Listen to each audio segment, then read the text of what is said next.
നമസ്കാരം. സാമൂഹ്യ പാഠത്തിലേക്ക് സ്വാഗതം.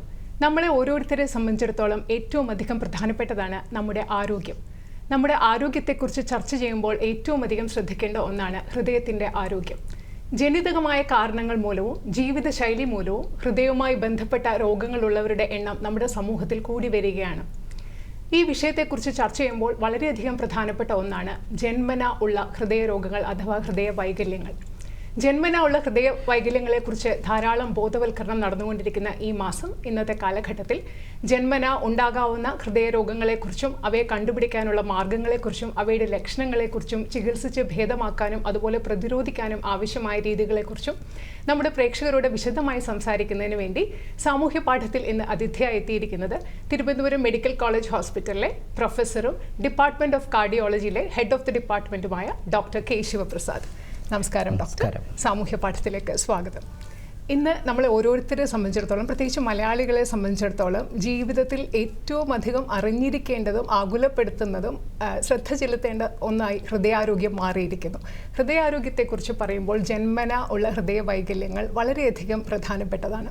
നമ്മുടെ പ്രേക്ഷകരുടെ അറിവിലേക്കായി ശരിക്കും ജന്മന ഉള്ള ഹൃദയ വൈകല്യങ്ങൾ എന്തൊക്കെയാണ്, അതുപോലെ ഹൃദയത്തിൻ്റെ ആരോഗ്യം എന്തുകൊണ്ടാണ് എത്രമാത്രം പ്രധാനപ്പെട്ടതാവുന്നത്?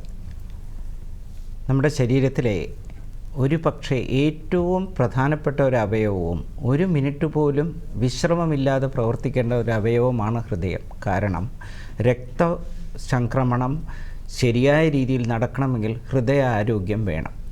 ഇപ്പോൾ ഹൃദയത്തിനെ സംബന്ധിച്ച് പറയുമ്പോൾ ഇന്നത്തെ ദിവസത്തിൻ്റെ പ്രത്യേകത ജന്മനാ ഉള്ള ഹൃദ്രോഗങ്ങളെക്കുറിച്ചുള്ള ഒരു ബോധവൽക്കരണം പൊതുജനങ്ങളുടെ ഇടയിൽ ഉണ്ടാക്കാനായിട്ട് ഉദ്ദേശിച്ചിട്ടാണ് ഫെബ്രുവരി 7 മുതൽ 14 വരെ ലോകമെമ്പാടും ജന്മനാ ഉള്ള ഹൃദ്രോഗങ്ങളുടെ ഒരു അവബോധനം നൽകാൻ തീരുമാനിച്ചിട്ടുള്ളത്. അപ്പോൾ ജന്മനാ ഉള്ള ഹൃദ്രോഗങ്ങൾ സാധാരണ ജനിക്കുന്ന കുട്ടികൾ ഏതാണ്ട് 1% ജന്മനാ ഉള്ള ഹൃദയ വൈകല്യങ്ങളായിട്ടാണ് ജനിക്കുന്നത്. പക്ഷേ ഈ 1% എന്ന് പറയുമ്പോൾ വലിയൊരു സംഖ്യയല്ലേ എന്ന് എല്ലാവരും കരുതാം. എന്നാൽ ഈ ഇതിൽ തന്നെ ഏതാണ്ട് 25% മാത്രമേ അതിതീവ്ര ഹൃദ്രോഗം ജന്മനാ ഉള്ള ഹൃദ്രോഗങ്ങളായിട്ട് മാറാറുള്ളൂ. ബാക്കിയുള്ളതെല്ലാം തന്നെ പൂർണ്ണമായും ചികിത്സിച്ച് ഭേദമാക്കി നമ്മുടെ സാധാരണ ഹൃദ്രോഗമില്ലാത്തൊരു വ്യക്തിയുടെ ജീവിതത്തിൽ എന്ന പോലെ ജീവിതത്തെ മുന്നോട്ട് കൊണ്ടുപോകാൻ ആധുനിക വൈദ്യശാസ്ത്രത്തിന് കഴിയുമെന്നുള്ളത് ഒരു മികച്ച നേട്ടമായി ഞാൻ കരുതുന്നു.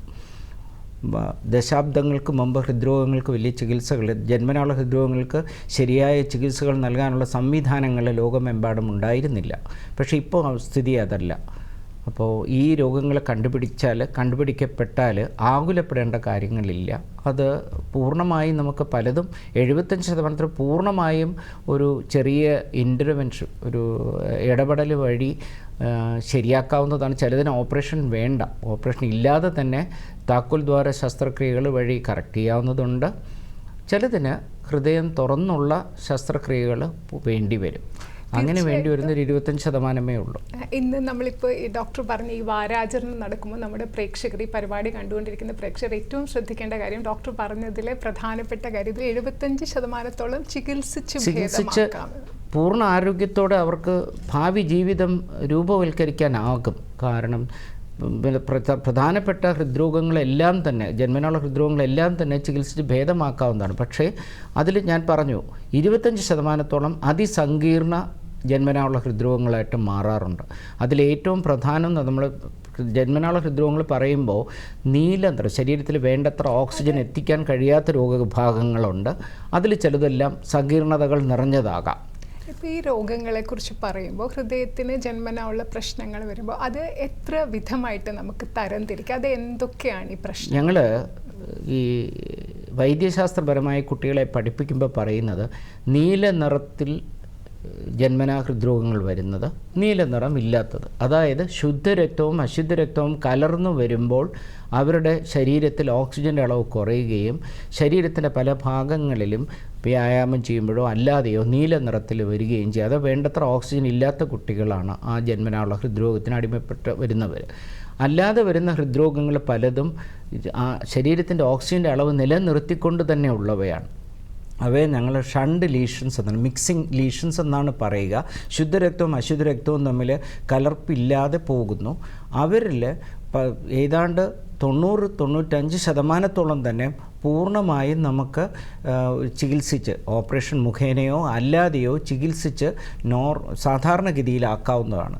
ഈ നീല നിറത്തിലാകുന്ന രോഗികളുണ്ട്, പക്ഷെ അവരിലും നല്ലൊരു ശതമാനത്തിന് നമുക്ക് ചികിത്സിച്ച് ഭേദമാക്കാം.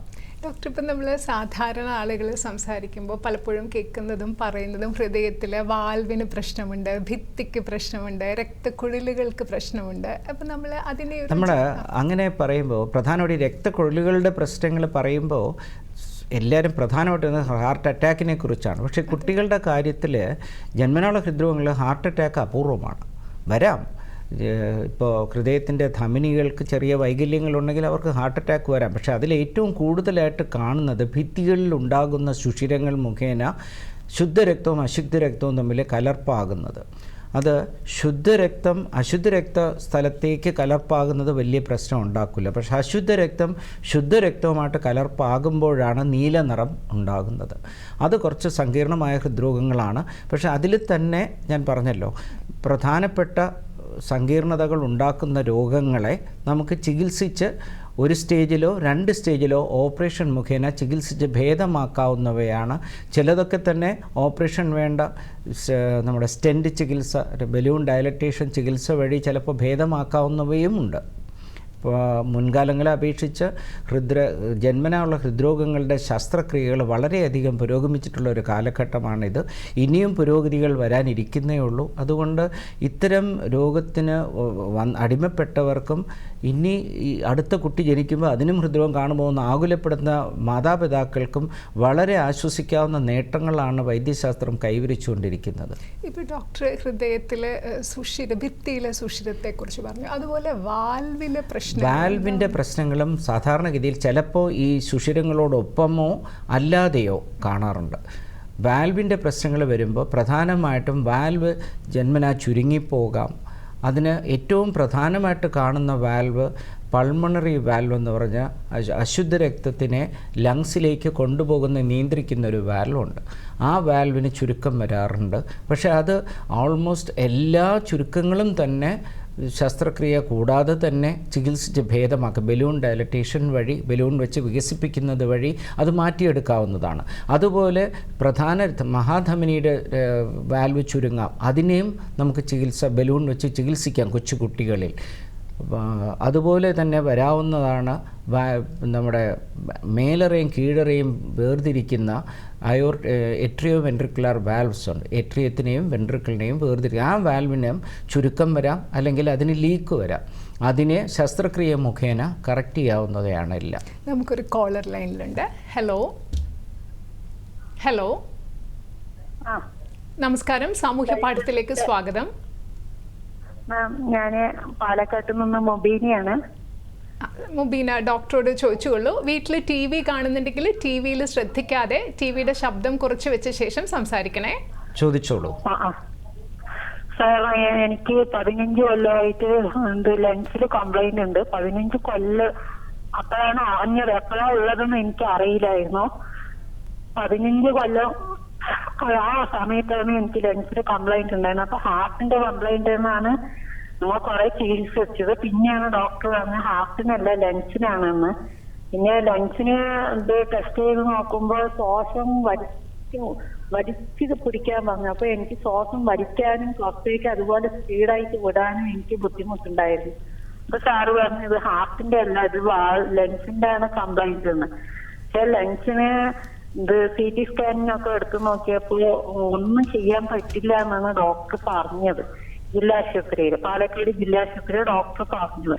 അപ്പൊ പെട്ടെന്ന് ഒരു ദിവസം വയ്യാണ്ടായപ്പോ കൂടുതൽ ബുദ്ധിമുട്ടുണ്ടായിരുന്നപ്പോ അവര് കോഴിക്കോട് പോകാൻ പറഞ്ഞു. കോഴിക്കോട് പോയപ്പോ അവര് ഡോക്ടർ പറഞ്ഞു ഇത് വന്നിട്ട് ഫുള്ളായിട്ട് പൊട്ടലായി പോയി, ഇത് സർജറി ചെയ്യാൻ പറ്റില്ല, ഇത് വന്നിട്ട് കൂടുതൽ ബുദ്ധിമുട്ടാകുമ്പോ നിങ്ങൾ ആശുപത്രിയുമായിട്ട് ബന്ധപ്പെട്ട് അവർ പറയുന്ന നിർദ്ദേശം അനുസരിച്ച് ഇരിക്കുക, ഇങ്ങനെ തന്നെ നിങ്ങളുടെ ജീവിതം മുന്നോട്ട് പോകാൻ പറ്റുള്ളൂ, ഇതിന് സർജറി നിങ്ങൾക്ക് ചെയ്യാൻ പറ്റില്ല എന്ന് പറഞ്ഞിട്ടുണ്ടായിരുന്നു. അപ്പൊ സാറോടെ ഒന്ന് ചോദിക്കുകയാണ് ഇതിന് എന്തെങ്കിലും പോകുമ്പഴി ഉണ്ടോന്ന്. ചോദ്യം വ്യക്തമാണല്ലോ. എന്തെങ്കിലും പ്രത്യേകിച്ച് ചോദിക്കാനുണ്ട് ഈ അവസ്ഥയ്ക്ക്? എന്തെങ്കിലും ഒരു മാറ്റം ഡോക്ടറോട് ചോദിക്കാനാണ്, എന്തെങ്കിലും ഒരു പോംവഴി ഉണ്ടോ എന്നുള്ളത്?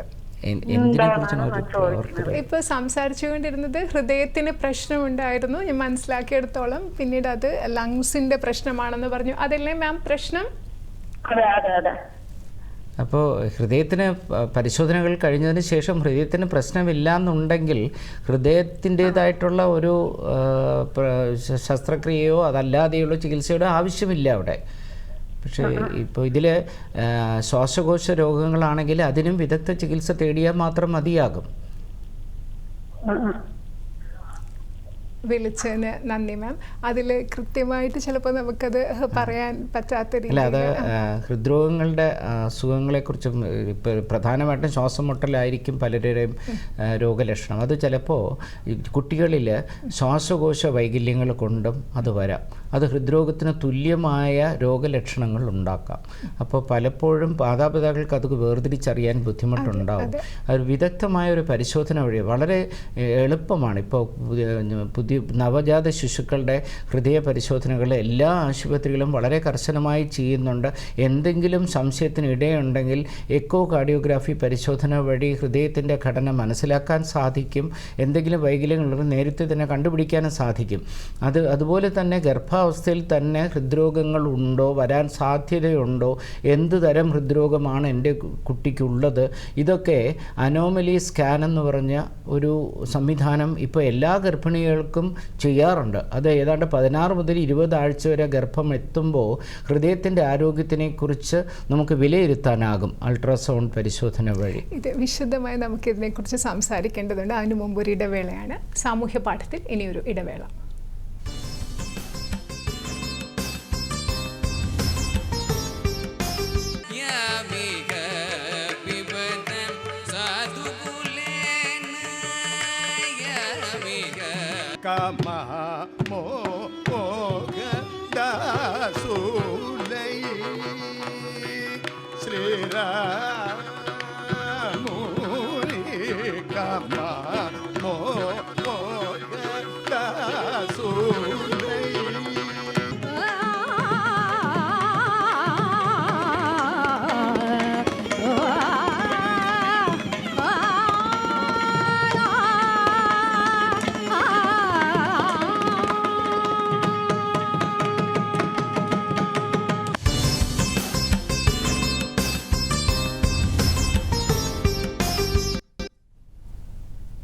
സാമൂഹ്യ പാഠത്തിലേക്ക് വീണ്ടും സ്വാഗതം. വളരെയധികം പ്രേക്ഷകർക്ക് പ്രയോജനമുള്ള ഒരു വിഷയത്തെപ്പറ്റി, ധാരാളം കാര്യങ്ങൾ അറിയേണ്ടുന്ന ഒരു വിഷയത്തെപ്പറ്റി, ജന്മനാലുള്ള ഹൃദയ വൈകല്യങ്ങളെക്കുറിച്ചാണ് നമ്മളിന്ന് സാമൂഹ്യ പാഠത്തിൽ ചർച്ച ചെയ്തുകൊണ്ടിരിക്കുന്നത്.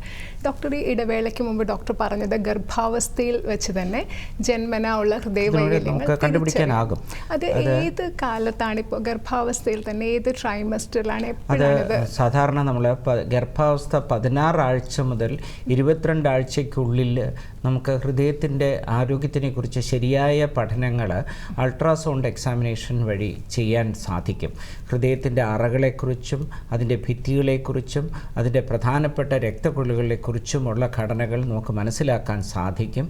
അത് വെച്ച് തന്നെ പ്രഗ്നൻസി ഒരു ഗർഭാവസ്ഥ മുന്നോട്ട് പോകുമ്പോൾ എന്ത് രീതിയിൽ ചികിത്സകൾ നമ്മൾ ഉദ്ദേശിക്കണം, അത് പ്ലാൻ ചെയ്യണം എന്നൊക്കെ നിശ്ചയിക്കാനാവും. അത് വളരെയധികം ഫീറ്റൽ എക്കോ കാർഡിയോഗ്രാഫി എന്നൊരു ശാഖ തന്നെ എക്കോ കാർഡിയോഗ്രാഫി വിഭാഗത്തിൽ ഉണ്ടിപ്പോൾ. അത് വളരെ നൂതനമായ സാങ്കേതിക വിദ്യ ഉപയോഗിച്ച് ഹൃദ്രോഗങ്ങളെ ശരിയായി ഓൾമോസ്റ്റ് 95% കറക്റ്റ്നെസ്സോടെ, കൃത്യതയോടെ വിലയിരുത്താനാകും.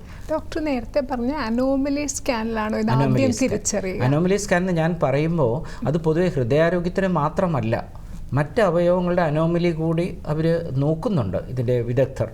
അപ്പോൾ അത്തരം അതിൽ തന്നെ കാർഡിയോളജിസ്റ്റും റേഡിയോളജിസ്റ്റും എല്ലാവരും ഈ അനോമലി സ്കാൻ ചെയ്യുന്നുണ്ട്. അതിപ്പോൾ ഓൾമോസ്റ്റ് നിത്യസാധാരണമായിട്ട് തന്നെ എല്ലാ ഗർഭാവസ്ഥയിലുള്ള ആൾക്കാർക്കും ചെയ്യുന്നുണ്ട്, അഡ്വൈസ് ചെയ്യുന്നുണ്ട്, മാതാപിതാക്കൾ ആവശ്യപ്പെടാറുമുണ്ട്. ഈ സ്കാൻ ചെയ്ത് കഴിയുമ്പോൾ ഇത് കണ്ടുപിടിച്ചാൽ, ഇപ്പോൾ സാധാരണ നമ്മുടെ രണ്ട് കാര്യങ്ങൾ കണ്ടുപിടിക്കുമ്പോൾ ഒന്ന് ഉത്കണ്ഠ. അതെ, അത് വലിയൊരു ആദ്യം നമുക്ക് പറയാവുന്നത് ലഘുവായ ഹൃദ്രോഗങ്ങളാണെങ്കിൽ അവരെ നമുക്ക് ആശ്വസിപ്പിക്കാനാവും. അല്ല സങ്കീർണ അവസ്ഥയിലുള്ളതാണ് എന്ന് തോന്നുന്നു എങ്കിൽ ആ അമ്മയെ, ആ ഗർഭിണിയെ അതിനുള്ള സൗകര്യങ്ങൾ, മെച്ചപ്പെട്ട സൗകര്യങ്ങളുള്ള ആശുപത്രിയിലേക്ക് നമുക്ക് ഡെലിവറി സമയം അങ്ങോട്ടേക്ക് ഡയറക്റ്റ് ചെയ്യാം. അപ്പോൾ ഈ കുഞ്ഞ് ജനിക്കുമ്പോൾ ഇത്ര പ്രശ്നങ്ങളോടെയാണ് ഈ കുഞ്ഞ് വരുന്നത്, അതിന് ഇത്ര സംവിധാനങ്ങൾ ഒരുക്കണം, അതൊക്കെ മുൻകൂട്ടി നമുക്ക് നിശ്ചയിക്കാനും എത്രയും വേഗം ആ കുട്ടിയെ കറക്റ്റീവായിട്ടുള്ളൊരു പ്രൊസീജിയറിന് വിധേയമാക്കാനും സാധിക്കും. അപ്പോൾ അതൊരു വലിയ നേട്ടമാണ്. മറ്റത് നമ്മൾ ജനിച്ചു കഴിഞ്ഞാണ് ഇത് കണ്ടുപിടിക്കുന്നതെങ്കിൽ ഈ കുട്ടിക്ക് ചിലപ്പോൾ പെട്ടെന്ന് തന്നെ അപകടാവസ്ഥയിലേക്ക് പോകാം. അപ്പോൾ അതിന് സംവിധാനം ഒരുക്കുന്ന മറ്റൊരു സെൻറ്ററിലേക്ക് മാറ്റുക എന്ന് പറയുമ്പോൾ സമയ ദൈർഘ്യം, അത് ചിലപ്പോൾ സാധിച്ചെന്ന് വരില്ല, നമ്മൾ സാമ്പത്തികമായി അതിനുള്ള തയ്യാറെടുപ്പ് ഉണ്ടാവില്ല, ആശുപത്രി അതിന് സജ്ജീകരിക്കപ്പെടില്ല.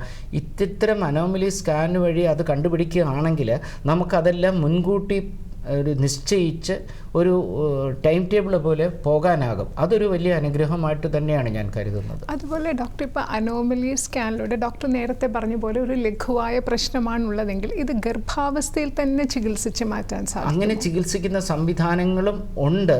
പക്ഷേ അത് അത്യധികം ഒരു പ്രാബല്യത്തിൽ വന്നിട്ടില്ല. അതിനേക്കാൾ ഒരുപാട് പ്രാബല്യത്തിൽ വന്നിട്ടുള്ളത് ലഘുവായിട്ടുള്ള വൈകല്യമാണ് കാണുന്നത് എങ്കിൽ അത് കുട്ടിയുടെ ജീവിതം മുന്നോട്ട് പോകുന്നതിന് തടസ്സമില്ല എങ്കിൽ ഒരളവ് വരെ അതുമായിട്ട് മുന്നോട്ട് വന്ന് ഒരു പ്രത്യേക സാഹചര്യത്തിൽ 1-2 വയസ്സ് പ്രായമാകുമ്പോൾ അത് കറക്റ്റ് ചെയ്യാവുന്ന സാവകാശം നമുക്ക് കിട്ടാറുണ്ട്. അപ്പോൾ ഗർഭാവസ്ഥയിൽ തന്നെ ചികിത്സിച്ച് ഭേദമാക്കുന്ന അവസ്ഥകളും ഉണ്ട്. അത് നമ്മൾ അതുവഴി പ്രത്യേക ചികിത്സ വൈദഗ്ധ്യം നേടിയ ഡോക്ടർമാർ അത്തരം ചികിത്സകൾ നിർവഹിക്കുന്നുണ്ട്. പക്ഷെ അത് അത്യധികം പ്രചാരത്തിലില്ല. അതുപോലെ ഡോക്ടർ, ഇപ്പോൾ ഗർഭാവസ്ഥയിൽ നമുക്ക് കുഞ്ഞിനൊരു രോഗമുണ്ടെന്ന് കണ്ടെത്തിക്കഴിഞ്ഞാൽ അത് ആ കുഞ്ഞിൻ്റെയും അമ്മയുടെയും ആരോഗ്യത്തെ അതെങ്ങനെ ബാധിക്കുന്നു?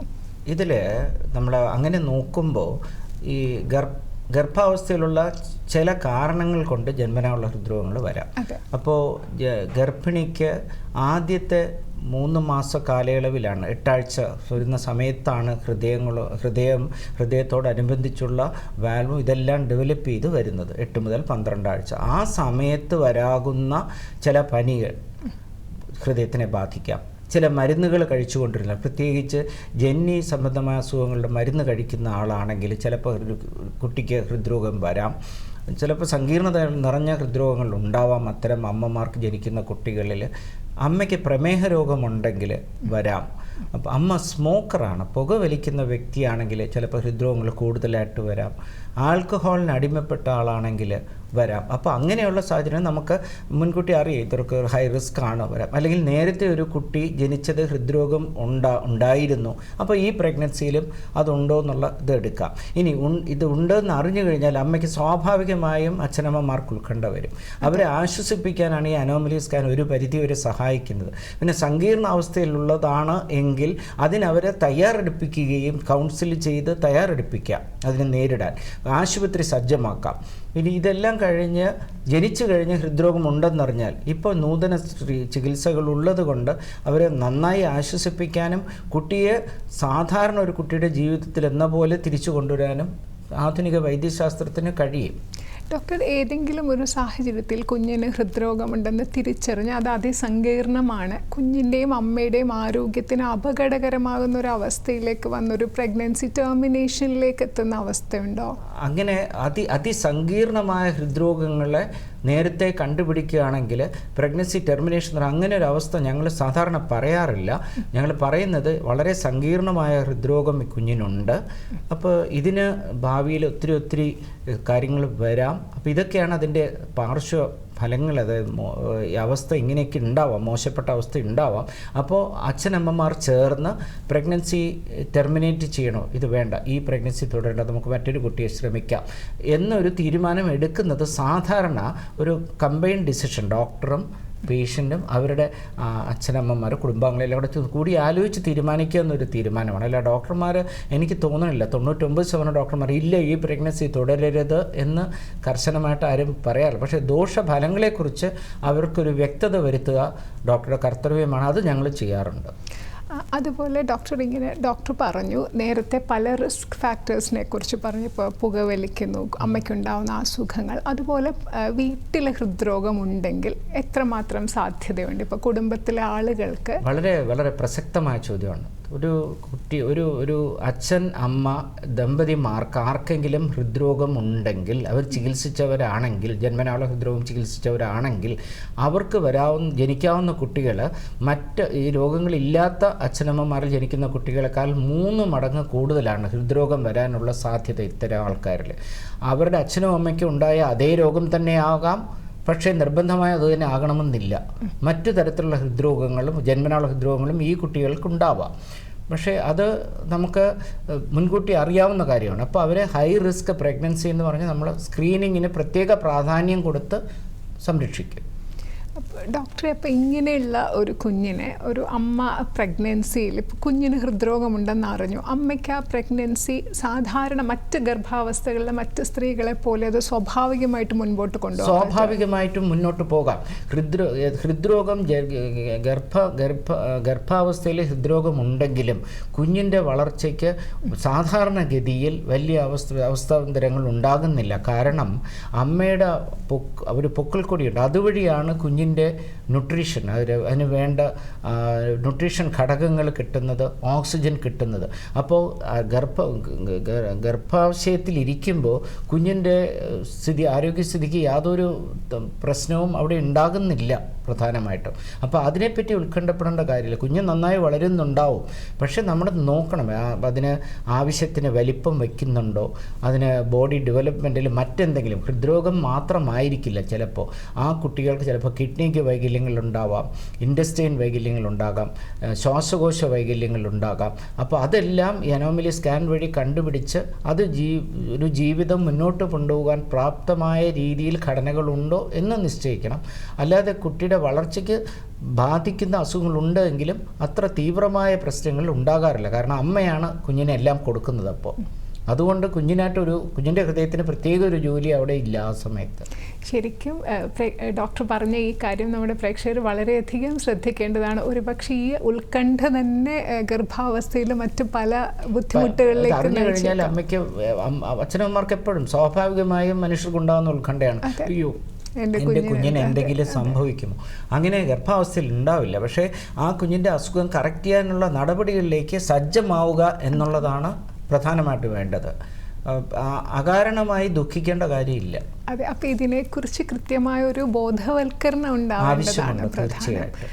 അതുപോലെ ഡോക്ടർ, ഇപ്പം ഈ ഡെലിവറി നടക്കുമ്പോൾ തന്നെ അപ്പോൾ അങ്ങനെയുള്ള സാഹചര്യത്തിൽ ഒരു സ്വാഭാവികമായിട്ടുള്ള ഡെലിവറി ബുദ്ധിമുട്ടാകും അല്ലെ? കുഞ്ഞിനിങ്ങനെ ഒരു റിസ്ക് ഫാക്ടർ ഉണ്ടെങ്കിൽ കുഞ്ഞിൻ്റെ ഹൃദ്രോഗവും സ്വാഭാവിക ഡെലിവറിയുമായിട്ട് വലിയ ബന്ധമില്ല. കാരണം സ്വാഭാവിക ഡെലിവറി മറ്റു പല ഘടകങ്ങളെ ആശ്രയിച്ചിരിക്കുന്നു.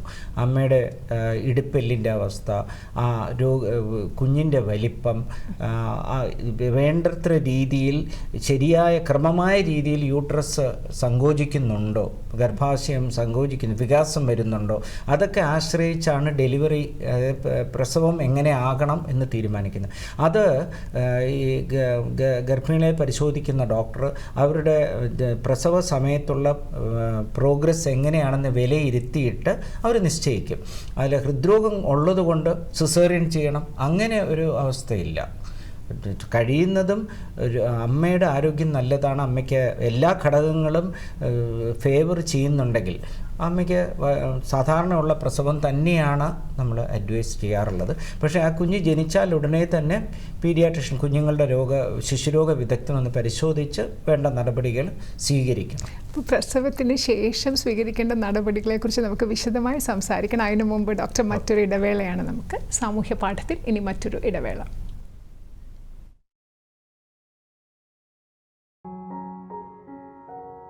വന്ദനം വന്ദനം പാർമെത്തും ദ്രാവിഡ നന്ദിനിയായി വളർന്ന ഭാഷേ, മൺവിളക്കുമി പാത്രങ്ങളും എൻ്റെ പൊന്മുളം തണ്ടുമൊക്കെയുമായിതാ പോകയായി ഞാൻ. ഒരേ എഴുത്തും പല നിലവുകളുമായി പല മനുഷ്യരിലൂടെ, തലമുറകളിലൂടെ കവിത അതിന്റെ യാത്ര തുടരുകയാണ്. ധീരമാമുഖം തന്നെ നോക്കി നിന്നു ഞാൻ, ഗുണോദാരനാമവിടത്തേക്കെന്തു തോന്നിയോ ഹൃത്തിൽ ഭാവപാരവശ്യ. ഉല്ലേഖം, കവിതയിലെ വെളിച്ചങ്ങൾ. എല്ലാ ശനിയാഴ്ചയും രാത്രി 9 മണിക്ക്. പുനഃസംപ്രേഷണം എല്ലാ ഞായറാഴ്ചയും രാവിലെ 8:30.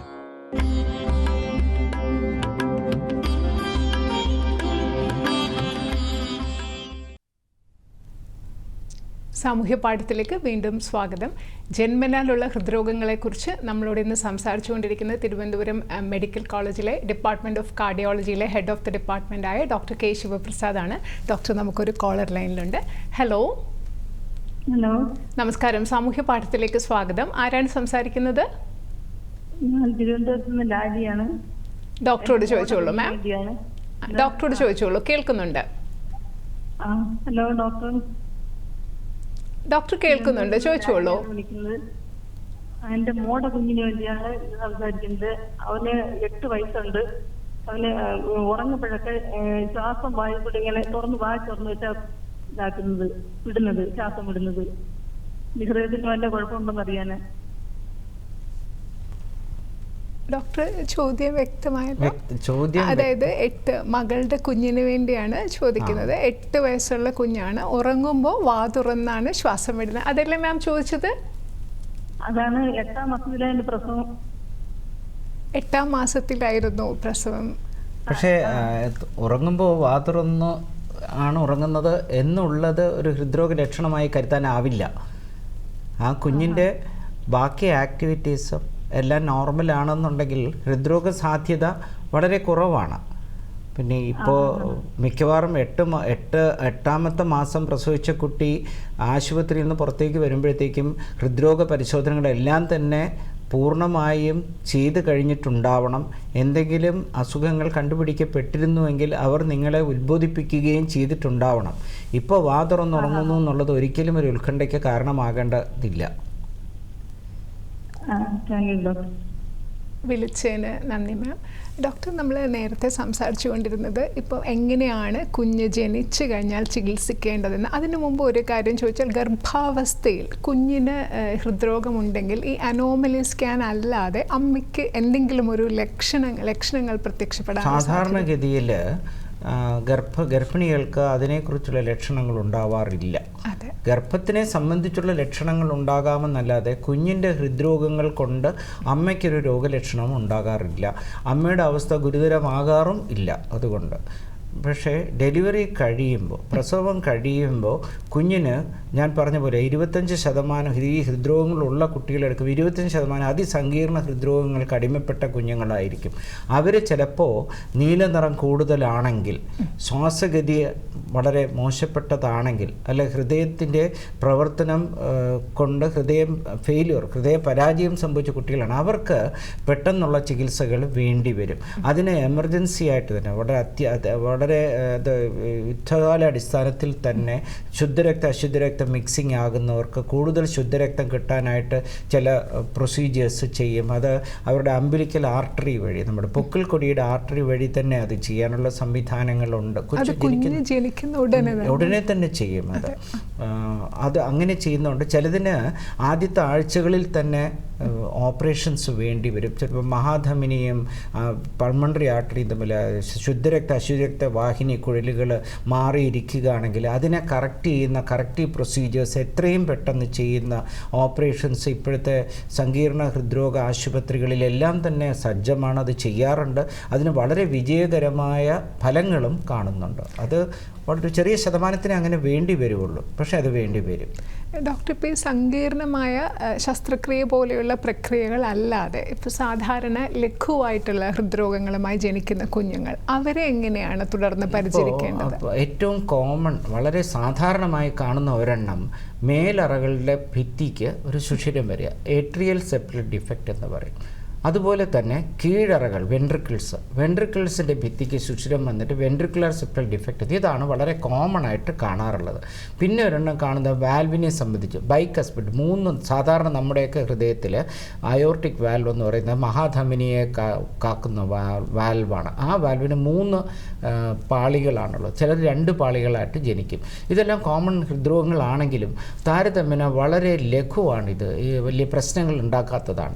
ഈ എട്രിയൽ സെപ്റ്റൽ ഡിഫക്റ്റ് എന്ന് പറയുന്നത് 90% നമുക്ക് ഒരു ശസ്ത്രക്രിയ കൂടാതെ തന്നെ കുഞ്ഞ് കുറച്ചുകൂടി വലുതായതിന് ശേഷം അടയ്ക്കാവുന്നതാണ്. ഡിവൈസസ് വെച്ച് അടയ്ക്കാം. അതിനുള്ള സംവിധാനം മിക്കവാറുമുള്ള ജന്മനാ ഉള്ള ഹൃദ്രോഗങ്ങൾ ചികിത്സിക്കുന്ന എല്ലാ ആശുപത്രികളിലും ലഭ്യമാണ്. മെഡിക്കൽ കോളേജിൽ സ്ഥിരമായിട്ട് ഇത് ചെയ്തു വരുന്നു. അതുപോലെ തന്നെ വെൻട്രിക്കുലർ സെപ്റ്റൽ ഡിഫക്റ്റ്, അതായത് കീഴറകളുടെ സുഷിരങ്ങളെ നമുക്ക് അടയ്ക്കാൻ സാധിക്കും. മഹാധമനികൾ തമ്മിൽ കണക്ഷൻ ഉണ്ടാവാം, അതിനെ നമുക്ക് ഡിവൈസസ്, ഓപ്പറേഷൻ കൂടാതെ ഡിവൈസസ് വെച്ച് അടയ്ക്കാം. ഇതെല്ലാം സാവകാശം കിട്ടുന്ന അവസ്ഥകളാണ്. അതേസമയം ചുരുങ്ങിപ്പോകുന്ന വാൽവുകളുണ്ട്. വളരെ ക്രിട്ടിക്കലായിട്ട് ചുരുക്കമില്ലെങ്കിൽ അതും വലിയ പ്രശ്നമില്ല. ക്രിട്ടിക്കലായിട്ട് ചുരുക്കമുള്ളതിനെ ഉടനെ തന്നെ ജനിച്ചു കഴിഞ്ഞാൽ ഉടനെ തന്നെ തുറക്കാനുള്ള സംവിധാനങ്ങൾ ഇപ്പം മിക്കവാറുമുള്ള എല്ലാ ആശുപത്രികളിലും സജ്ജമാണ്. അതിനുള്ള വിദഗ്ധരായ ശിശുരോഗ കാർഡിയോളജിസ്റ്റുകളുണ്ട്, അവർക്ക് ചെയ്യാൻ പറ്റും, അത് ചെയ്യുന്നുമുണ്ട്. അത് മെഡിക്കൽ കോളേജിൽ വളരെ നന്നായി ചെയ്തു വരുന്നു. തീർച്ചയായും ഡോക്ടർ, നമുക്ക് മറ്റൊരു കോളർ ലൈനിലുണ്ട്. ഹലോ ഹലോ, നമസ്കാരം, സാമൂഹ്യ പാഠത്തിലേക്ക് സ്വാഗതം. ആരാണ് സംസാരിക്കുന്നത്? പത്മകുമാരി. ഡോക്ടറോട് ചോദിച്ചോളൂ മാം. ഡോക്ടർ കേൾക്കുന്നുണ്ട്, ചോദിച്ചോളൂ. പത്മകുമാരി. ചോദിച്ചോളൂ, കേൾക്കുന്നുണ്ട്. എനിക്ക് ഓക്സിജന്റെ ശ്വാസമുട്ടലിന്റെ അസുഖം ഉണ്ട്. അങ്ങനെ ഓക്സിജൻ കുറഞ്ഞപ്പോ ഹാർട്ടിനെ ബാധിച്ചെന്ന് പറഞ്ഞ് അഡ്മിറ്റ് ആയിരുന്നു. 18 മുതൽ മരുന്ന് കഴിച്ചുകൊണ്ടിരിക്കുകയാണ്. എനിക്കിപ്പം തീരെ ശ്വാസം പോകാതായി. ഞാൻ ശ്വാസം മുട്ടലിന്റെ ഡോക്ടറെ ചെന്ന് കണ്ടപ്പം സ്കാൻ ചെയ്യണം, എക്സ്റേ എടുക്കണമെന്ന് പറഞ്ഞ് അങ്ങനെ എല്ലാം ചെയ്തപ്പം ശ്വാസകോശം 25% ചുരുങ്ങിയിരിക്കുന്നെന്ന് പറഞ്ഞു. അത് ശരിയാവോ? ഡോക്ടർക്ക് ചോദ്യം വ്യക്തമായോ? ശ്വാസകോശം ചുരുങ്ങിയിരിക്കുന്നു. അതെ അതെ അതെ. അറിയേണ്ടത് ഹൃദയത്തിന് അസുഖം ശ്വാസകോശ രോഗങ്ങളുണ്ടെന്ന് മനസ്സിലായി. ഹലോ ഡോക്ടർ പറഞ്ഞോളൂ. ശ്വാസകോശ സ്കാൻ ചെയ്തു, എക്സ്റേ എടുത്തു. അപ്പോൾ പറഞ്ഞു 25% ചുരുങ്ങിയിരിക്കും, അഡ്മിറ്റ് ആകണമെന്ന് പറഞ്ഞു.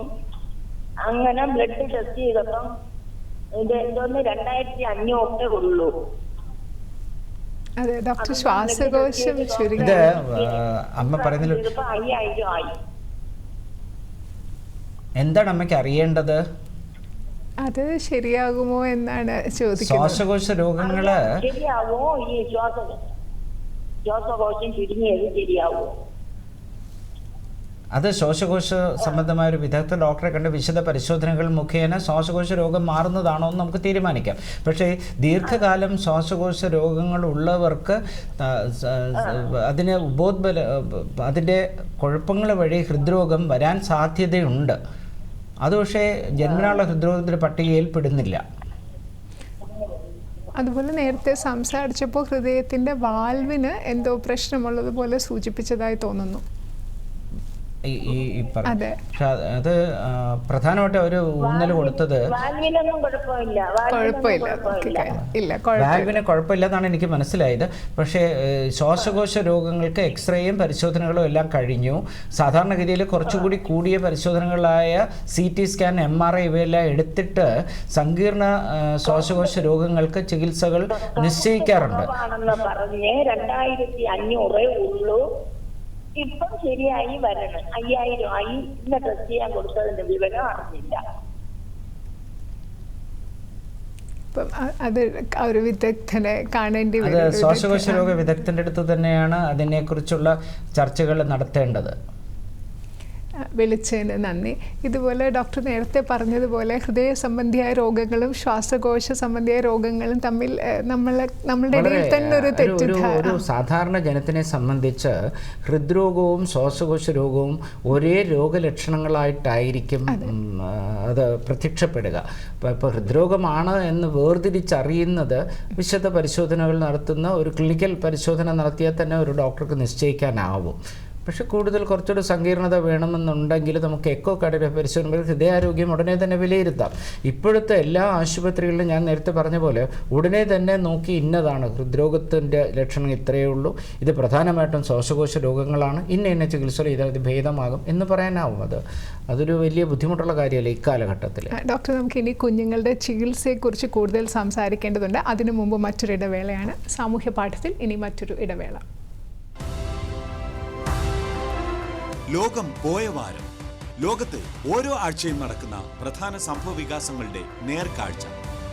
ഓരോ ആഴ്ചയിലും ലോകം ചർച്ച ചെയ്ത വാർത്തകൾ നിങ്ങളുടെ മുമ്പ്.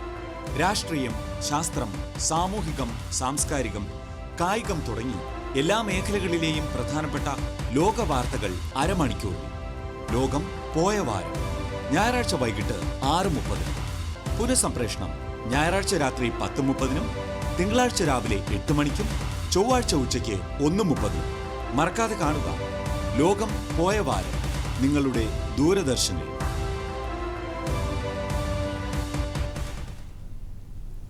സാമൂഹ്യ പാഠത്തിലേക്ക് വീണ്ടും സ്വാഗതം. നമ്മളൊക്കെ അറിഞ്ഞിരിക്കേണ്ട, വളരെയധികം ശ്രദ്ധിക്കേണ്ട ഒരു വിഷയത്തെക്കുറിച്ച്, ജന്മനാ ഉള്ള ഹൃദ്രോഗങ്ങളെക്കുറിച്ചാണ് സാമൂഹ്യ പാഠത്തിൽ നമ്മളിന്ന് സംസാരിച്ചുകൊണ്ടിരിക്കുന്നത്. ഡോക്ടർ, ഈ കോള് വരുന്നതിന് മുമ്പ് ഡോക്ടർ പറഞ്ഞത് കുഞ്ഞുങ്ങളെ എങ്ങനെ ചികിത്സിക്കാം, അവരുടെ ഇപ്പം വാൽവിലുള്ള പ്രശ്നമാണെങ്കിൽ അല്ലെങ്കിൽ സങ്കീർണമായ ഒരു അവസ്ഥയാണെങ്കിൽ അതെങ്ങനെ ചികിത്സിക്കാം എന്നുള്ളതാണ്. എങ്ങനെയാണ് ഇത് ഒരു നമ്മുടെ ഹൃദ്രോഗങ്ങളുടെ മൊത്തം ജന്മനുള്ള ഹൃദ്രോഗങ്ങളുടെ മൊത്തം പട്ടിക എടുത്താൽ ഏതാണ്ട് 25% രോഗങ്ങൾക്ക് സങ്കീർണമായ ഓപ്പറേഷൻ ചികിത്സ വേണ്ടി വരും. അത് ഹൃദയം തുറന്നുള്ള ഓപ്പറേഷനാണ്. ചിലപ്പോൾ ഘട്ടം ഘട്ടമായിട്ടായിരിക്കും അത് ചെയ്യുക. ചിലപ്പോൾ ജന്മനായുള്ള സങ്കീർണ ഹൃദ്രോഗങ്ങൾക്ക് ഘട്ടം ഘട്ടമായി ഓരോ സ്റ്റേജിലും ഹൃദയത്തിന് വേണ്ട ഡെവലപ്മെൻറ്റ് കൊടുത്തിട്ട് ഓപ്പറേഷൻ ചെയ്ത് കറക്റ്റ് ചെയ്യാവുന്ന സംവിധാനങ്ങളുണ്ട്. ഓപ്പറേഷൻ കഴിഞ്ഞാൽ പലർക്കും തോന്നും ഞാൻ പൂർണ്ണ നിലയിലാകുമോ. അപ്പോൾ ഏതാണ്ട് 90-95% രോഗങ്ങളെ നമുക്ക് പൂർണ്ണ നിലയിൽ കൊണ്ടുവരാനാകും, പൂർവ്വസ്ഥിതിയിലേക്ക് കൊണ്ടുവരാൻ അവർക്ക് ആരോഗ്യ പ്രശ്നങ്ങളുണ്ടാവില്ല. പക്ഷേ അതിസങ്കീർണമായ ചില ഹൃദ്രോഗങ്ങളുണ്ട്. അതിന് പരിപൂർണ ചികിത്സ നൽകാൻ ഇപ്പോഴും വൈദ്യശാസ്ത്രം മുന്നോട്ടായിട്ടില്ല. അപ്പോൾ അത്തരം രോഗങ്ങൾ, അതായത് രോഗിയുടെ ധമനികൾക്ക് പ്രശ്നങ്ങളുണ്ടെങ്കിൽ, അതിന് സങ്കീർണമായ വൈകല്യങ്ങളുണ്ടെങ്കിൽ അതിനെ പൂർണ്ണമായും ഭേദപ്പെടുത്തിയെടുക്കാൻ വിഷമമുണ്ട്. അപ്പോൾ അവർക്ക് പാലിയേറ്റീവ് സർജറി എന്ന് പറയും. അതായത് അവരുടെ നീലനിറം കുറയ്ക്കാനുള്ള സംവിധാനങ്ങൾ ചെയ്യും. അവരുടെ ഹാർട്ട് ഫെയിലിയർ ഉണ്ടെങ്കിൽ, ഹൃദയ പരാജയമുണ്ടെങ്കിൽ അതിനെ സംരക്ഷിക്കാനുള്ള നടപടികൾ നോക്കും. ചിലപ്പോൾ 2 അറകൾക്ക് പകരം 1 അറ മാത്രമുള്ള ഹൃദയ രോഗങ്ങളുണ്ട്. അത് സങ്കീർണ രോഗങ്ങളാണ്. അതിൽ ചില ഘടകങ്ങൾ നമ്മൾ ആ ഒരു ഹൃദയ അറ വച്ച് 2 സ്ഥലത്തേക്കും ശുദ്ധരക്തം അശുദ്ധരക്തം പോകുന്ന രീതിയിൽ സംവിധാനപ്പെടുത്തുന്ന കറക്റ്റീവ് സർജറീസ് ചിലപ്പോൾ ശരിയാക്കേണ്ടി വരും. അപ്പോൾ അങ്ങനെയുള്ള ഓപ്പറേഷൻസ് സങ്കീർണമാണ്. അപ്പോൾ അത് ഒരു സ്റ്റേജിൽ ചെയ്യുക, പിന്നെ കുറച്ച് വർഷങ്ങൾ കഴിഞ്ഞ് അടുത്ത സ്റ്റേജ്, അങ്ങനെ ഘട്ടം ഘട്ടമായിട്ട് അവരുടെ ജീവിത നിലവാരത്തെ മെച്ചപ്പെടുത്താൻ ആധുനിക വൈദ്യശാസ്ത്രത്തിനായിട്ടുണ്ട്. ഞാൻ പൂർണ്ണമായിട്ടും എല്ലാം തിരിച്ച് ഭേദമാക്കും എന്ന് ഞാൻ പറഞ്ഞാൽ അത് അതിശയോക്തിയായി പോകും. തീർച്ചയായും. ഡോക്ടർ, നമുക്ക് മറ്റൊരു കോളർ ലൈനിലുണ്ട്. ഹലോ ഹലോ ഹലോ, നമസ്കാരം. സാമൂഹ്യ പാഠത്തിലേക്ക് സ്വാഗതം. ആരാണ് സംസാരിക്കുന്നത്? തിരുവനന്തപുരത്ത് നിന്ന് അജിതയാണ് സംസാരിക്കുന്നത്. പറയൂ. ഡോക്ടറോട് ചോദിച്ചോളൂ മാം. കേൾക്കുന്നുണ്ട്, ചോദിച്ചോളൂ. ഹലോ, പറഞ്ഞോളൂ. മൂത്ത മോന്റെ കുട്ടിക്ക് 6 മാസമായിട്ടുണ്ട്. അത് ഒരു 8-ാം മാസം സ്കാൻ ചെയ്ത്, ഗർഭാവസ്ഥയില് 8-ാം മാസം സ്കാൻ ചെയ്തപ്പോൾ ഹാർട്ടിൽ ഒരു സ്പോട്ട് ഉള്ളതായിട്ട് പറഞ്ഞു. ഒരു കറുത്തൊരു പുള്ളി കാണുന്നുണ്ടെന്ന് പറഞ്ഞ്. പക്ഷെ ആ കുട്ടിക്ക് ഇപ്പൊ 6 മാസമായി ജനിച്ചു, വേറെ പ്രശ്നമൊന്നുമില്ല. പക്ഷെ 2ാമത്തെ മോന്റെ കുഞ്ഞിനും ഇപ്പോൾ ടെസ്റ്റ് ചെയ്തപ്പോൾ സ്കാന് ഇപ്പോഴത് 6 മാസമായ ഗർഭാവസ്ഥയിലാണ്, 6 മാസമായിട്ടുണ്ട്. പക്ഷെ ആ കുഞ്ഞിനും ഇങ്ങനെ ഒരു ഹാർട്ടിലൊരു സ്പോട്ട് ഉള്ളതായിട്ട് പറയുന്നു. അതുണ്ടെങ്കിലും ഇങ്ങനെ 2 വർഷം ഇങ്ങനെ വന്നത് ഈ കുട്ടിക്ക് ബ്രെയിനിൽ ഒരു സ്പോട്ട് ഉണ്ടായിരുന്നു. പക്ഷെ അത് ഈ സമയം കഴിഞ്ഞ മാസം ടെസ്റ്റ് ചെയ്തപ്പോൾ അത് കുഴപ്പമില്ല, അത് അഴിഞ്ഞു പോയിട്ടുണ്ടെന്ന് പറഞ്ഞായിരുന്നു. അതിന്റെ ഒരു സംശയം ഡോക്ടറുടെ ചോദിക്കുന്നത്. അത് ചോദിച്ചത് വളരെ പ്രസക്തമായൊരു രോഗത്തിനെ കുറിച്ചാണ്. കാരണം ഹോളുണ്ടായിരുന്നു എന്ന് പറഞ്ഞു, പിന്നെ അത് കാണുന്നില്ല. അതിൽ ഞാൻ നേരത്തെ പ്രതിപാദിച്ച കീഴറകൾക്ക് ബന്ധപ്പെടുത്തുന്ന ഭിത്തിക്ക്, വേർതിരിക്കുന്ന ഭിത്തിക്ക് ഹോളുണ്ടാകുന്ന VSD എന്ന് പറയും, വെൻട്രിക്കുലർ സെപ്റ്റൽ ഡിഫെക്റ്റ്. ഇതിൽ ഏതാണ്ട് 70-80% ഏതാണ്ട് 3 വയസ്സ് പ്രായമാകുമ്പോൾ തനിയെ തന്നെ അത് അടയും. അപ്പോൾ അത്തരം കേസുകൾക്ക് നമുക്കൊരു ഓപ്പറേഷനോ ചികിത്സയോ ഒന്നും ആവശ്യമില്ല. അതിന് ജസ്റ്റ് എക്കോ ചെയ്ത് നോക്കിക്കൊണ്ടിരുന്നാൽ മതി അടയുന്നുണ്ടോ എന്ന്. അടയാത്ത കേസസിന് നമുക്ക് അടയ്ക്കാനുള്ള സംവിധാനങ്ങൾ ഓപ്പറേഷൻ മുഖേനയോ അല്ലാതെയോ ഉണ്ട്. ഇപ്പോൾ അജിത പ്രതിപാദിച്ച രീതി ആ കുട്ടികൾക്ക് തനിയെ തന്നെ അത് ഭേദമായി. പക്ഷെ സഹോദരൻ്റെ കുട്ടിക്കും അത് തന്നെ ഉണ്ടായി എന്ന് പറയുന്നു. അപ്പോൾ ജന്മനായുള്ള ഹൃദ്രോഗത്തിന് കൂടുതൽ സാധ്യതയുള്ള ഒരു ഫാമിലിയാണ്. പക്ഷേ വളരെ സങ്കീർണമുള്ള ഹൃദ്രോഗങ്ങളൊന്നും തന്നെ അതിലില്ല. ഈ കുട്ടി അടഞ്ഞു കഴിഞ്ഞാൽ പരിപൂർണ ആരോഗ്യവാനുമാണ്, വേറെ പ്രശ്നങ്ങളില്ല. ഹലോ, ഡോക്ടർ ഈ ബ്രെയിനിൽ ഇങ്ങനെ ഒരു ഇതുപോലെ കണ്ട് അത് അഴിഞ്ഞു പോയിട്ടുണ്ടെന്ന് പറഞ്ഞായിരുന്നു. അതെല്ലാം വളരെ ആശ്വാസകരമായ സംഗതികളാണ്. അപ്പൊ ഈ ഇളയ കുട്ടിക്കും അത് അഴിഞ്ഞു പോകാൻ, അത് പ്രസവം കഴിഞ്ഞ് വരുമ്പോ അതിന് ഹാർട്ടിനുള്ളത് വേറെ പ്രശ്നമൊന്നും ഇല്ലല്ലോ? ഇല്ല. വിളിച്ചതിന് നന്ദി. സമാധാനമായിരിക്കില്ല, ഡോക്ടർ പറഞ്ഞതനുസരിച്ച് പ്രശ്നങ്ങൾ ഉണ്ടാവാൻ സാധ്യതയില്ല. അത് പ്രശ്നങ്ങൾ ഉണ്ടാവില്ല. അടഞ്ഞു കഴിഞ്ഞ കുട്ടികൾ സാധാരണ കുട്ടികളെ പോലെ തന്നെയാണ്. പിന്നെ അതുപോലെ ഡോക്ടർ, ഈ കുഞ്ഞുങ്ങൾക്ക് വലിയ പ്രശ്നമില്ലാത്ത കുഞ്ഞുങ്ങൾ അവരുടെ ജീവിത ശൈലിയിൽ ഇപ്പോൾ മാതാപിതാക്കൾ ശ്രദ്ധിക്കേണ്ട എന്താണ്? മറ്റുള്ളവരെ പോലെ അവർ ഓടിച്ചാടി കളിച്ച് നടക്കും, അവരുടെ ഭക്ഷണം. ഈ ഡിവൈസസ് വെച്ച് ക്ലോസ് ചെയ്യുന്ന കുട്ടികൾക്ക് ആദ്യത്തെ 6 മാസ കാലയളവിൽ അതിൽ രക്തം കട്ട പിടിക്കാതിരിക്കാനുള്ള മരുന്നുകൾ നിർദ്ദേശിക്കാറുണ്ട്. അത് കൃത്യതയോടെ കഴിക്കുക. പിന്നെ ചിലപ്പോൾ ഈ ഡിവൈസസ് എന്ന് പറയുന്നത് ശരീരത്തിലുള്ളതല്ല, പുറമേ നിന്ന് നിക്ഷേപിക്കുന്നതാകുമ്പോൾ അതിൽ ഇൻഫെക്ഷൻ വരാനുള്ള സാധ്യതയുണ്ട്. അപ്പം പ്രത്യേകിച്ച് പല്ല് സംബന്ധിച്ചുള്ള രോഗങ്ങൾ, മോണ രോഗങ്ങളോ പല്ല് സംബന്ധിച്ചുള്ള രോഗങ്ങളുള്ളവരാണെങ്കിൽ അതിന് ചികിത്സ തേടുമ്പോൾ, അല്ലെങ്കിൽ ഓപ്പറേഷൻ ചികിത്സ എന്തെങ്കിലും പല്ലെടുക്കാനൊക്കെ പോകുമ്പോൾ അതിന് ആൻറ്റിബയോട്ടിക് ചികിത്സ വേണം. കാരണം ഈ ഇട്ടിരിക്കുന്ന ഡിവൈസ് ഇൻഫെക്ഷൻ വരാതിരിക്കണമെങ്കിൽ അതിനെ തടയാനായിട്ടുള്ള ആൻറ്റിബയോട്ടിക്സ് ആ ചെറിയ ലഘുവായ സർജിക്കൽ പ്രൊസീജിയർ ചെയ്യുമ്പോൾ തന്നെ കഴിക്കേണ്ട ആവശ്യമുണ്ട്. അത് നമ്മൾ കാണാൻ പോകുന്ന ഡെൻറ്റിസ്റ്റ് ഡോക്ടറെയോ അല്ലെങ്കിൽ മറ്റേത് ഡോക്ടറെ കാണാൻ പോകുന്നെങ്കിലും അവരോട് പറഞ്ഞാൽ നേരത്തെ ഇങ്ങനെ ഹൃദ്രോഗ ചികിത്സ എടുത്തിട്ടുള്ളതാണെന്ന് പറയുമ്പോൾ അതനുസരിച്ചുള്ള ചികിത്സാവിധി അവർ തരും. അപ്പോൾ അതുകൊണ്ട് കുട്ടിക്ക് വേറെ പ്രശ്നങ്ങളൊന്നുമില്ല. പക്ഷേ മുൻകരുതലെടുക്കുക എന്നുള്ളതേ ഉള്ളൂ. ഈ ചികിത്സ ചെയ്ത് കഴിഞ്ഞാൽ അവർ പൂർണ്ണ ആരോഗ്യവാന്മാരാണ്. അവർക്ക് എല്ലാ രീതിയിലും മുന്നോട്ട് പോകാം. അവർക്കപ്പോൾ ജീവിതത്തിൽ മുമ്പോട്ട് പോയി പ്രായപൂർത്തിയായി കഴിയുമ്പോൾ അവർക്ക് പിന്നീട് ഹൃദ്രോഗം വരാനുള്ള സാധ്യത കൂടുതലാണോ മറ്റുള്ളവരെ അപേക്ഷിച്ച്? ഈ പറഞ്ഞ ജന്മനായുള്ള ലഘുവായ ഹൃദ്രോഗങ്ങൾക്ക് വീണ്ടും ഒരു അസുഖം വരാനുള്ള സാധ്യത വളരെ കുറവാണ്. പക്ഷേ ചിലപ്പോൾ നമ്മുടെ ചികിത്സ വൈകുന്നത് മൂലം നമ്മുടെ ഈ ഹൃദ്രോഗത്തിൻ്റെ ലക്ഷണങ്ങൾ കൊണ്ട് വരാവുന്ന മറ്റ് കോംപ്ലിക്കേഷൻസ് ഉണ്ട്. അത് ചിലപ്പോൾ പൂർണ്ണമായും തിരിച്ചു പിടിക്കാൻ ആവില്ല. പക്ഷെ നേരത്തെയുള്ള ഇടപെടൽ വഴി ഇതെല്ലാം തടയാനാകും. പക്ഷേ ഇവരൊരു കാര്യം ശ്രദ്ധിക്കേണ്ടത്, അവർക്ക് ഹൃദ്രോഗം ഉണ്ടായിരുന്നത് കൊണ്ട് ഈ കുഞ്ഞിന് ജനിക്കാൻ പോകുന്ന കുട്ടിക്ക് 3% കൂടുതൽ സാധ്യതയുണ്ട് ഹൃദ്രോഗം വരാൻ എന്നുള്ളതാണ് നമ്മൾ മനസ്സിലാക്കേണ്ട ഒരു കാര്യം. കാരണം ഈ കുഞ്ഞ് ഹൃദ്രോഗം വന്നു, അത് കറക്റ്റ് ചെയ്ത് നോർമലായി. ഇപ്പോൾ നോർമലാണെങ്കിലും ജന്മനാ ഹൃദ്രോഗം ഉണ്ടായിരുന്ന കുട്ടിയാണ്. അപ്പോൾ ഇത് അച്ഛനാകുമ്പോൾ അല്ലെങ്കിൽ അമ്മയാകുമ്പോൾ അതിന് ജനിക്കാവുന്ന കുട്ടിക്ക് 3% കൂടുതൽ, 3 മടങ്ങ് കൂടുതൽ സാധ്യതയുണ്ട് ഹൃദ്രോഗം വരാൻ. അപ്പോൾ ആ കുട്ടികൾ ഗർഭം വരുമ്പോൾ പ്രത്യേക പരിശോധനയ്ക്ക് ഇടയാകേണ്ടതുണ്ട്. അപ്പോൾ ഈ കുഞ്ഞുങ്ങളെ മാതാപിതാക്കൾ വളർത്തിക്കൊണ്ട് വരുമ്പോൾ, അതുപോലെ ഈ കുഞ്ഞുങ്ങൾ വളരുമ്പോൾ അവരവരുടെ ജീവിത ശൈലിയിലും ഭക്ഷണക്രമത്തിലും ഒക്കെ ശ്രദ്ധിക്കേണ്ട കാര്യങ്ങൾ എന്തൊക്കെയാണ്? സാധാരണയുള്ള ലഘുവായ ഹൃദ്രോഗങ്ങൾക്ക് വലിയ രീതിയിലുള്ള മുൻകരുതലുകൾ ആവശ്യമില്ല. നമ്മൾ ഒരു മിതമായ ഭക്ഷണം, സാധാരണഗതിയിലുള്ള വ്യായാമം, ഇതെല്ലാം ചെയ്യാവുന്നതാണ്. എന്നാൽ ഞാൻ പറഞ്ഞ പോലെ സങ്കീർണ ഹൃദ്രോഗങ്ങളുള്ളവർക്ക് അമിത വ്യായാമം ദോഷകരമാകാം. നീലനിറം കൂടുതലുള്ളതിന് അവർക്ക് ചില റെസ്ട്രിക്ഷൻസ് വേണ്ടി വരും. അപ്പോൾ പല സ്റ്റേജിൽ ഇവരുടെ ട്രീറ്റ്മെൻറ്റ് പൂർത്തീകരിക്കാനുള്ളത് കൊണ്ട് അതിൻ്റെ നിർദ്ദേശം കൃത്യതയോടെ പാലിക്കേണ്ടതുണ്ടാവാം. അത് വരുന്ന ഒരു ഹാൻഡ്ഫുൾ, കുറച്ച് പേർക്ക് ഉണ്ടാവാറുള്ളൂ. അങ്ങനെയൊക്കെ അപ്പോൾ നമ്മൾ ഡോക്ടർ, ഇപ്പോൾ നമ്മൾ ഈ സംഭാഷണം തന്നെ ഈ ഒരു രോഗാവസ്ഥയെക്കുറിച്ച് ജനങ്ങളുടെ ഇടയിൽ ബോധവൽക്കരണം നടത്തുന്നതിന് വേണ്ടിയിട്ടാണ്. നമ്മളിപ്പോൾ നമ്മുടെ ഈ സംഭാഷണത്തിൻ്റെ അവസാന ഘട്ടത്തിലേക്ക് എത്തുകയാണ്. ബോധവൽക്കരണവുമായിട്ട് ബന്ധപ്പെട്ട് എന്തൊക്കെ പരിപാടികളാണ് പൊതുവെ നമ്മുടെ രാജ്യത്ത്, നമ്മുടെ സംസ്ഥാനത്ത് നടക്കുക? അതിൻ്റെ ഒരു പ്രധാന ശ്രദ്ധ കേന്ദ്രീകരിക്കുന്നത് ഏത് ഏരിയയിലാണ്? ഹൃദ്രോഗങ്ങളെക്കുറിച്ച് പൊതുവേ ഒരു വളരെ കൂടിയൊരു അവബോധനം നമ്മുടെ സമൂഹത്തിൽ ഉണ്ടായിട്ടുണ്ട്. അപ്പോൾ പ്രത്യേകിച്ച് ജന്മനായുള്ള ഹൃദ്രോഗങ്ങളെക്കുറിച്ചുള്ള അവബോധനം കൂടുതൽ ഉണ്ടായതുകൊണ്ടാണ് നമ്മുടെ അഡ്മിനിസ്ട്രേറ്റേഴ്സ് എല്ലാവരും തന്നെ പല മെഡിക്കൽ കോളേജുകളിലും പീഡിയാട്രിക് കാർഡിയോളജി എന്ന് പറഞ്ഞാൽ കുട്ടികൾക്കായിട്ടുള്ള ഹൃദ്രോഗ ചികിത്സാ വിഭാഗങ്ങൾ തുറന്നിട്ടുണ്ട്.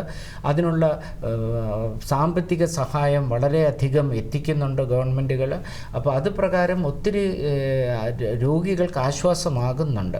മാത്രമല്ല, ഈ ചികിത്സ കഴിഞ്ഞാൽ അവർക്ക് എങ്ങനെയൊക്കെ ജീവിക്കാം, എന്തൊക്കെ ചെയ്യാം, ഇത്തരം കാര്യങ്ങളെക്കുറിച്ചും അവബോധനം നൽകി വരുന്നു. അപ്പോൾ ഇതിനെക്കുറിച്ചുള്ള അവയർനെസ് നമ്മുടെ സമൂഹത്തിൽ കൂടി വരുന്നുണ്ട്. ഇത്തരം അവയർനെസ് വീക്ക് ആഘോഷങ്ങൾ വഴി അത് കൂടുതൽ ബലപ്പെടുത്താൻ നമുക്കാകും. അതുപോലെ തന്നെ ഹൃദ്രോഗത്തിനെ ഭയക്കേണ്ടതില്ല, നമുക്ക് ചികിത്സ ഭേദമാക്കാം, അല്ലെങ്കിൽ എൻ്റെ ജീവിതം നശിച്ചുപോയി ഹൃദ്രോഗം എന്ന് തീരുമാനിച്ച് ഒരു സംതപ്ത അവസ്ഥയിൽ കഴിയേണ്ട ഒരാവശ്യം ഇപ്പോഴില്ല എന്നാണ് ഞാൻ അനുമാനിക്കുന്നത്. തീർച്ചയായിട്ടും വളരെ പ്രധാനപ്പെട്ട കാര്യമാണ് ഡോക്ടർ. അതുപോലെ ചോദിച്ചു കഴിഞ്ഞാൽ ധൈര്യത്തോടെ നേരിടുക, അതിന് കറക്റ്റായിട്ടുള്ള കറക്റ്റ് സ്റ്റെപ്സ് നേരത്തെ എടുക്കുക, നേരത്തെ രോഗം കണ്ടുപിടിക്കുക. അത് പലപ്പോഴും ജന്മനാള ഹൃദ്രോഗം ഒരു പെൺകുട്ടി ഗർഭാവസ്ഥയിൽ നമ്മുടെ അടുത്ത് വരുമ്പോഴാണ് ഞങ്ങൾ പലപ്പോഴും പറയുന്നത് നേരത്തെ ജന്മനാള ഹൃദ്രോഗമാണ് എന്ന് പറയുന്നത്. അത്തരമൊരവസ്ഥ ഉണ്ട്. പക്ഷേ അത് വരും തലമുറയ്ക്ക് കുറവായിരിക്കും. കാരണം ഇപ്പം മിക്കവാറും ഉള്ള കുട്ടികൾ ജനിച്ചു കഴിഞ്ഞാൽ ഉടനെ തന്നെ പീഡിയാട്രിക് ഡോക്ടറെ കാണുകയും വേണമെങ്കിൽ എക്കോ പരിശോധന നടത്തുകയൊക്കെ ചെയ്യുന്നതുകൊണ്ട് നേരത്തെ തന്നെ ഹൃദ്രോഗങ്ങളെ കണ്ടുപിടിക്കപ്പെടുന്നുണ്ട്. അതുപോലെ ഡോക്ടർ, ഇത് വരാതിരിക്കാനുള്ള എന്തൊക്കെ മുൻകരുതലുകൾ നമുക്ക് എടുക്കാം? വരാതിരിക്കാൻ എന്ന് പറഞ്ഞാൽ നമുക്ക് ഏതാണ്ട് 20% ജന്മനാള ഹൃദ്രോഗങ്ങൾ ജനിതകമാണ്. അത് നമുക്ക് തടയാൻ കുറച്ച് പ്രയാസം. പിന്നെ പറയാവുന്നത് കൺസാങ്ക്വിനിറ്റി, അതായത് അടുത്ത ബന്ധുക്കൾ തമ്മിൽ കല്യാണം ഉറപ്പിക്കുകയും കല്യാണം കഴിക്കുകയും ചെയ്യുമ്പോൾ അത്തരം മാതാപിതാക്കൾക്ക് ജനിക്കുന്ന കുട്ടികൾക്ക് പല വൈകല്യങ്ങളും കൂട്ടത്തിൽ ഹൃദ്രോഗങ്ങളും സാധ്യത കൂടുതലാണ്. അപ്പോൾ അത്തരം ഒരു പ്രക്രിയ നമ്മളെ പ്രോത്സാഹിപ്പിക്കാതിരിക്കുക. പിന്നെയുള്ളത് അമ്മയ്ക്കും അച്ഛനും ഹൃദ്രോഗങ്ങളുണ്ടെങ്കിൽ അവർ വളരെ കെയർഫുള്ളായിട്ട് പരിശോധനയ്ക്ക് ഇടയാവുക. പിന്നെ ആദ്യത്തെ 3 മാസത്തിനുള്ളിൽ അമ്മയ്ക്ക് പ്രത്യേകമായ മരുന്നുകളോ അല്ലെങ്കിൽ വേറെ ചില മരുന്നുകൾ സേവിക്കേണ്ട ആവശ്യം വരുന്നതിൽ അവരൊക്കെ ശ്രദ്ധിക്കേണ്ടതുണ്ട്. അതുപോലെ പനി, പ്രത്യേകിച്ച് റുബല്ല ഫീവർ എന്ന് പറയുന്ന ഫീവറൊക്കെ വന്ന അമ്മമാർക്ക് ജനിക്കുന്ന കുട്ടികൾക്ക് അതുള്ള ജന്മനായുള്ള ഹൃദ്രോഗങ്ങൾ വരാനുള്ള സാധ്യതയുണ്ട്. അതുപോലെ തന്നെ ഞാൻ പറഞ്ഞല്ലോ ഡയബറ്റിസ്, പ്രമേഹ രോഗം, ഈ ജന്നിക്കുള്ള മരുന്ന് കഴിക്കുന്ന അമ്മമാർക്ക് ജനിക്കുന്ന കുട്ടികൾ, അങ്ങനെയുള്ളവർക്കൊക്കെ ഇതുവരെ. അതുപോലെ സ്മോക്കിംഗ് നമ്മുടെ നാട്ടിൽ അത്ര പ്രാധാന്യം ഇല്ല എങ്കിലും കുറച്ച് കൂടി വരുന്നതായിട്ടാണ് ഞങ്ങളുടെ ഒരു പെർസെപ്ഷൻ. അത് വരുന്നുണ്ട്. അതുപോലെ മദ്യപാനം, സ്ത്രീകൾ മദ്യപിക്കുന്നത് നമുക്ക് വിശ്വസിക്കാൻ പോലും ആവില്ല. പക്ഷേ ഒരു തലമുറ അത് ഉണ്ടാവാൻ സാധ്യതയുണ്ട് നമ്മുടെ രാജ്യത്തും. അതുപോലെ മയക്കുമരുന്ന്, അതിൻ്റെ എഫക്റ്റുകളൊന്നും നമുക്ക് അത്ര വ്യക്തതയോടെ പുറത്തേക്ക് വിടാവുന്ന രീതിയിൽ ഇൻഫർമേഷൻസ് ഗ്യാദർ ചെയ്തിട്ടില്ല. അപ്പോൾ ഡോക്ടർ, ചുരുക്കത്തിൽ നമ്മുടെ പ്രേക്ഷകരോട് ശ്രദ്ധിക്കേണ്ട കാര്യങ്ങൾ വളരെ ചുരുക്കത്തിലൊന്ന് പറയുക. നമ്മുടെ പ്രധാനമായിട്ട് ഞാൻ ഉദ്ദേശിക്കുന്നത് ഗർഭം ഉണ്ടായിക്കഴിഞ്ഞാൽ 16 മുതൽ 20-22 ആഴ്ചയ്ക്കുള്ളിലുള്ള അനോമലി സ്കാൻ വീഴ്ച കൂടാതെ ചെയ്യുക. അതുവഴി ഹൃദ്രോഗങ്ങൾ ഉണ്ടെങ്കിൽ തന്നെ നേരത്തെ കണ്ടുപിടിക്കാനാകും. അതിൽ ഞാൻ പറഞ്ഞു 90% അല്ലെങ്കിൽ 80% ലഘുവായ ഹൃദ്രോഗങ്ങളായിരിക്കും, ഭയപ്പെടേണ്ടതില്ല. അതിന് കൂടുതൽ സങ്കീർണതകൾ ഉള്ളതാണെങ്കിൽ അതനുസരിച്ചുള്ള ഒരു ആശുപത്രിയിലേക്ക് നമ്മുടെ സേവനങ്ങൾ പ്രയോജനപ്പെടുത്താം. അപ്പോൾ നമുക്ക് കുറച്ചുകൂടെ മനസ്സമാധാനമുണ്ട്. എന്തൊക്കെ വന്നാലും നേരിടാനുള്ള സംവിധാനങ്ങൾ ഞാൻ ഓൾറെഡി ഒരുക്കിയിട്ടുണ്ട്. അങ്ങനെ സമാധാനിക്കുക. അതുപോലെ തന്നെ റുബല്ല വാക്സിൻ പെൺകുട്ടികളെല്ലാവരും തന്നെ നേരത്തെ എടുത്തു കഴിഞ്ഞാൽ റുബല്ല എന്ന് പറഞ്ഞ വലിയ വിപത്തിനെ നമുക്ക് തടയാനാകും. മറ്റു ഇൻഫെക്ഷൻസ് വരാതെ നോക്കുക. ആദ്യത്തെ 3 മാസ കാലയളവിൽ വേണ്ടാത്ത ഒരു മരുന്നും കഴിക്കരുത്. കാരണം ഇതിനെല്ലാം നമുക്ക് പൂർണ്ണ സുരക്ഷിതം എന്ന് പറയാനാണ്. അതൊക്കെ അവോയ്ഡ് ചെയ്താൽ തന്നെ മതിയാകും. ഷുഗർ ഉണ്ട്, പ്രമേഹ രോഗമുണ്ടെങ്കിൽ അതിനെ കൃത്യതയോടെ നിയന്ത്രിച്ചാൽ പ്രശ്നം ഉണ്ടാവില്ല. ഡോക്ടർ ഇതുപോലെ നേരത്തെ പറഞ്ഞ ഈ ലഹരി ഉപഭോഗം അച്ഛനാണെങ്കിലും അമ്മയാണെങ്കിലും രണ്ടുപേരുടേതും കുഞ്ഞിനെ ബാധിക്കില്ലേ? ഇത് പ്രധാനമായിട്ടും അമ്മയുടെ ആരോഗ്യം ആണ് പ്രധാനം. അച്ഛൻ്റെ ഇതിൽ വരുന്നത് അച്ഛന് ഹൃദ്രോഗമുണ്ടെങ്കിൽ കുട്ടിക്ക് വരാം. അച്ഛന് ജനിതകമായ എന്തെങ്കിലും ഉണ്ടെങ്കിൽ അത് കുട്ടിക്ക് അത് വരാനുള്ള സാധ്യത കൂട്ടും. മറ്റ് പ്രധാനമായിട്ട് ഇപ്പോൾ അച്ഛന് പനി വന്നു എന്ന് പറഞ്ഞ് കുട്ടിക്ക് കുഴപ്പം വരില്ല. പക്ഷേ സമയം അമ്മയ്ക്ക് അത്തരം ഒരു പനി വന്നാൽ കുട്ടിയെ ബാധിക്കാം. തീർച്ചയായും. അപ്പോൾ ഡോക്ടർ ഇത്ര നേരം സംസാരിച്ചതിൽ നിന്ന് നമ്മുടെ പ്രേക്ഷകർ കൃത്യമായി മനസ്സിലാക്കേണ്ട ഒരു കാര്യം, ജന്മന ഉള്ള ഹൃദ്രോഗങ്ങളെ ഭയപ്പെടേണ്ട കാര്യമില്ല. ജാഗ്രതയോടുകൂടി നമ്മൾ പ്രവർത്തിക്കണം. ഈ ഹൃദ്രോഗം എന്താണെന്ന് മനസ്സിലാക്കണം. ഡോക്ടർ പറഞ്ഞതുപോലെ കൃത്യമായി അനോമലി സ്കാൻ എടുക്കണം. സ്വാഭാവികമായി ഉത്കണ്ഠ ഉണ്ടാവും കുഞ്ഞിന് ഒരു പ്രശ്നമുണ്ടെന്നറിഞ്ഞാൽ. പക്ഷേ അതിനെ നേരിടാനുള്ള മാർഗ്ഗങ്ങൾ ആധുനിക വൈദ്യശാസ്ത്രത്തിൻ്റെ പക്കലുണ്ട്. അതുകൊണ്ട് കൃത്യമായ തയ്യാറെടുപ്പോടുകൂടി കുഞ്ഞിന് ഹൃദയ സംബന്ധമായ ബുദ്ധിമുട്ടുകളുണ്ടെങ്കിൽ, പ്രശ്നങ്ങളുണ്ടെങ്കിൽ അതിൽ ചികിത്സിക്കാൻ സജ്ജരാകുക എന്നത് മാത്രമാണ് നമ്മുടെ മുൻപിലുള്ളത്. ഡോക്ടർ പറഞ്ഞത് അതിൽ ഭൂരിഭാഗം കുഞ്ഞുങ്ങളെയും സാധാരണ ഒരു ജീവിതത്തിലേക്ക് തിരിച്ചു കൊണ്ടുവരാൻ, അവരെ ആരോഗ്യത്തോടു കൂടി മുൻപോട്ട് കൊണ്ടുപോകാൻ നമുക്ക് സാധിക്കും. ഇതിൽ ഏറ്റവും പ്രധാനപ്പെട്ടത് ജാഗ്രതയും അവബോധവും ഇത് വരാതിരിക്കാനുള്ള മാർഗ്ഗങ്ങൾ സ്വീകരിക്കലുമാണ്. അതിനെക്കുറിച്ച് നമ്മുടെ പ്രേക്ഷകർക്ക് കൃത്യമായ ഒരു ധാരണ നൽകാൻ ഇന്നത്തെ സംഭാഷണത്തിന് കഴിഞ്ഞു എന്ന് തന്നെ കരുതുന്നു. ഇന്നത്തെ സാമൂഹ്യ പാഠം ഇവിടെ പൂർണ്ണമാകുന്നു. സാമൂഹ്യ പാഠത്തിൽ അതിഥിയായി എത്തിയതിന് നന്ദി. നമസ്കാരം. നമസ്കാരം. നമസ്കാരം.